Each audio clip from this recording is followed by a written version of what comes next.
بسم الله الرحمن الرحيم. المشكلة في الفترة الأخيرة دائما تقدم مستوى توصل لمرمى المنافس 5 إلى 6 مرات، فرص تسجيل 100%. ما تسجل أكيد شيء طبيعي، عم تلعب ضد بالتوب 6. كل الفرق مستوياتها مميزة، تملك لاعبين مميزين، ممكن يسجل عليك في أي لحظة. فهذا الشيء اللي عم يصير معنا في أغلب المباريات، بالإضافة للإصابات والإيقافات الكثيرة اللي أكيد أي فريق ممكن يتأثر فيها.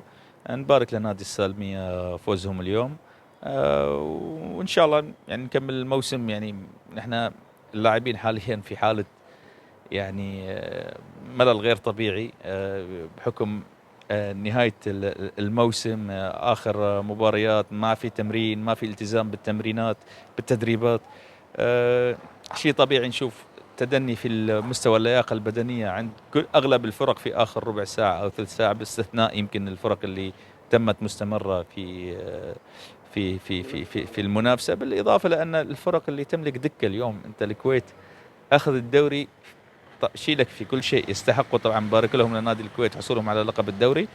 لكن اليوم يكون دكة على مستوى عالي، نفس مستوى الفريق الأساسي، وهذا الشيء يتميز في نادي الكويت، تميز فيه وساعدوا في الأمتار الأخيرة على حسم اللقب. وده اللي حسم مباراة أمس.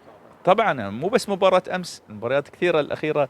إذا نشوف نادي الكويت في نهائي كأس سمو الأمير، وفي المباريات الأخيرة في الأمتار الأخيرة، البدلاء هم اللي ساعدوا نادي الكويت، طبعا بالإضافة للعمل الكبير للإدارة، وهذا أكيد يحسب لمجلس إدارة نادي الكويت.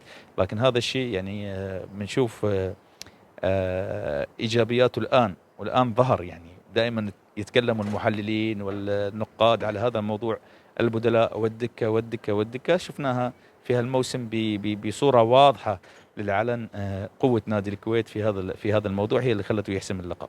كابتن فراس، هل مستمر مع نادي التحرير؟ يعني عرفنا ان لم يتم تجديد التعاقد. لا، الحمد لله تم تجديد التعاقد، وإن شاء الله نأمل أن نعمل فريق محترم بإذن الله، يستطيع أنه يعمل أفضل مما عمل في هذا الموسم. نتمنى التوفيق من الله عز وجل، وينقصنا العمل كثيرا، يعني عمل دؤوب راح يكون في هالشهرين إن شاء الله. كابتن فراس، أخيرا، نجوم الفريق مطمع للأندية كثير، سواء بالتحديد يوسف بن سودة. أنا بقول لك من هون، أي لاعب بيجي أي عقد الله ييسر له. النادي لا يقف على ولا اللاعب بالفريق، لا محترف ولا مواطن. الفريق هو مجموعة وليست عناصر، اللي بيروح بنجيب غيره. والأندية اللي بدها تدخل على لاعبيننا بدها يدخلوا، أهلا وسهلا.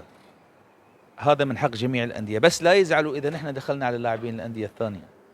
يعني خلي إدارات الأندية اللي بده يدخل علينا يدخل على لاعبيننا، مثل ما عم يعملوا هلق حاليا، عم يدخلوا على لاعبين نحن موقعين معاهم محترفين. طيب تعال، هو عنده عقد مع النادي، تعال لعند النادي تكلم، ونحن بنعطيك اللاعب، تكرم عيونك.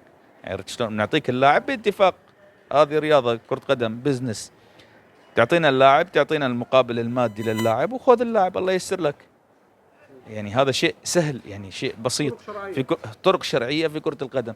بس اللي بنتمناه من باقي الأندية، لا تزعل إذا نحن دخلنا على لاعب، نحن من حقنا ندخل على أي لاعب حر ما عنده عقد. إذا عنده عقد نحن بندخل على اللاعب عن طريق نادي، نتكلم مع نادي، هذا حقنا. بس إذا أنت كلمت اللاعب تمنعني إني أنا أتكلم، أو تزعل إني أنا أتكلم، لا، هذا مو حق. أنا عم أقول لك أي واحد بده يحكي مع لاعبنا يتفضل يحكي مع لاعبنا، ما عندنا مشكلة، لأنه اللاعب اللي بدنا إياه وقعنا له. عرفت شلون؟ فيعني واللاعبين الآخرين اللي راح نتكلم معاهم، راح نرجع نفاوضهم نتكلم معاهم. لكن إذا في نادي قدر يقنعهم وقدر يعطيهم مبالغ أكبر، هذا حق اللاعب إنه يروح. نحن اليوم مع اللاعب وليس ضد اللاعب. فلا تكونوا أنتم البعض يكون قاطع في رزق اللاعبين، لا، نحن مع كل اللاعبين، لكن بالطرق الشرعية والطرق النظيفة. يعني حياك الله. لك وبالتوفيق دائما. الله يسلمك، حياك الله.